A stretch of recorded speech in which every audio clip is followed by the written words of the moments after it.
at the last 5 weeks of making this movie.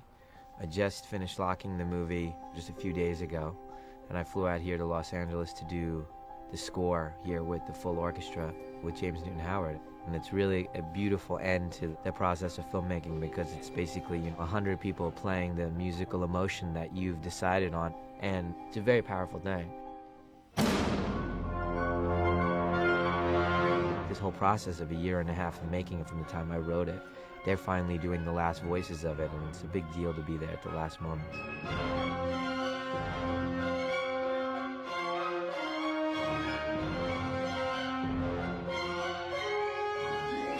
First of all, I feel like, music is used way too much in movies as a crutch, as a Band-Aid, as I believe that editing is used as a Band-Aid to cover up poor storytelling. So, to avoid both those things, I cut as little as possible to hold myself to those kind of things. I mean, if they can just give that like 5% more emotion, you know, in playing this, That's right. I don't know how to get that. Well, they just... Right. I think if we just do it again, and they'll get it right.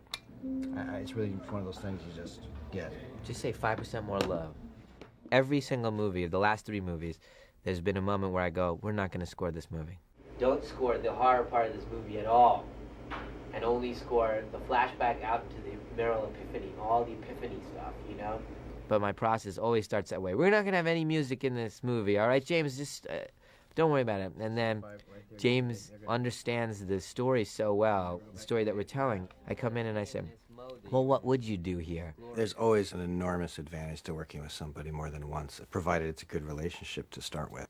And when Knight and I first met on The Sixth Sense, he felt that the music really didn't have a singular life of its own beyond the movie. But by the time we got into Unbreakable, we had become friends to an extent, so the rapport was more complete, it was easier. And we started an idea, which we followed through with Signs, where having storyboarded the movie for me, I then returned to Los Angeles and wrote music before he started shooting the movie. I gave him the screenplay, and I brought him down to Philadelphia, and I brought the music editor down, and I walked them through the movie. I literally talked them through the movie. I said, okay, the movie opens like this, and I showed them the drawings, all the storyboards, and I literally performed the movie for however it took me, like an hour and a half. The main title that you see over the opening of the movie was written before the movie was ever shot, and it's based on a 3-note motif.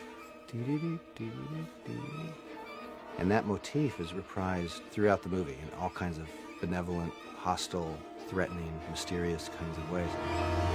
It was not specifically written to be the main title. In fact, when we first listened to it and evaluated it, we wondered if, in fact, there was anywhere in the movie for this music to exist, although we both thought it was somehow related. And I think it was kind of a stroke of genius, because it starts the movie off in such a mind-blowing way, and just the level of intensity, it's very unexpected. What it does is it sets up a context of expectations. So you know that what you're listening to in the main title is going to happen sometime in the movie. You just don't know where, and you don't know quite how. It informs people about what they're about to see. I said, James, everything's going to come from that. And he didn't write anything for a long time. He went away and he actually did another movie. And then I went and shot the movie and edited the movie. And then once I gave up that thing of, there's going to be no music, I came to James and I said, all right, what would you do?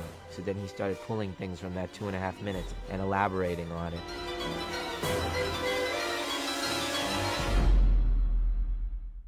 I don't want the force issue. I just need a little bit more.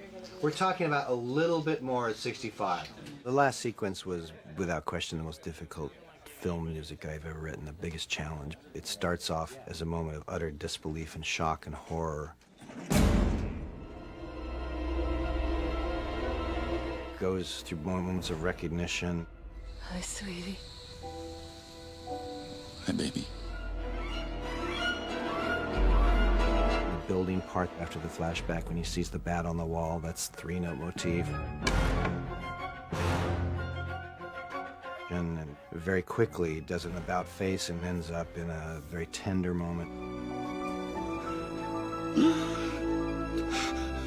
The whole thing was about structure, which is really the secret to any writing, whether it's music or words. I was trying to go back to my 3-note motif as much as possible That's when the music is really sort of flexing its muscle, and these three notes have really sort of unified to be a force. It was just the most difficult getting it right kind of process that I've ever been through. For me, so far, Tom, I would go first half, this one. Yeah. Half meaning up to the couch. Okay. And then couch on. Let's do one more live. Yeah. Okay? Okay, great. And I just want a couple adjustments. Let's do it. Great. Knight and I will oftentimes have 2 points of view. His point of view will be performance-oriented, which is an incredibly valid point of view, that one felt right. It may be loose, the violins may have not been very together, and we have problems with the percussion, but it had an energy and a rawness that really appeals to me.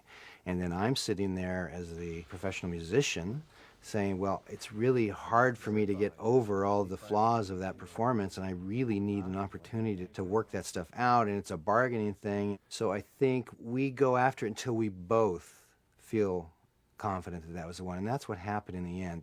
The final step is I go to New York and I do the final mix of the movie. And all I'd be thinking about is the balance of dialogue, sound effects, music, dialogue, sound effects, music. So all those decisions go on for the last month. And they can only go on when I don't have to worry about CGI, when I don't have to worry about the music, when I have to worry about editing, when I don't have to worry about looping a dialogue.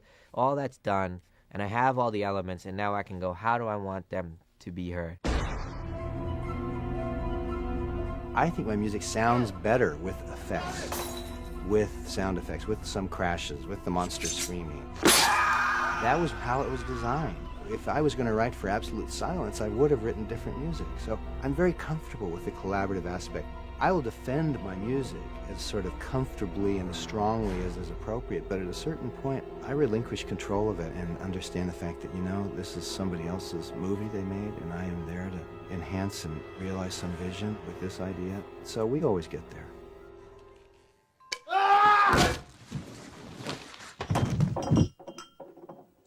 With Sixth Sense, we had a cut with no music, and Unbreakable with no music, and Signs, especially Signs with no music. They all have this poetry to them where you can hear the subtle voices of the writing and the acting.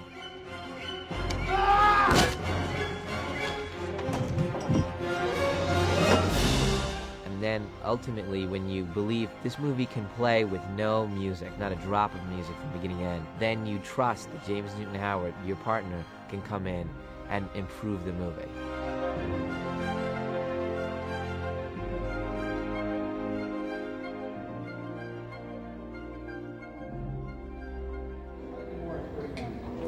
More love would cover all of this.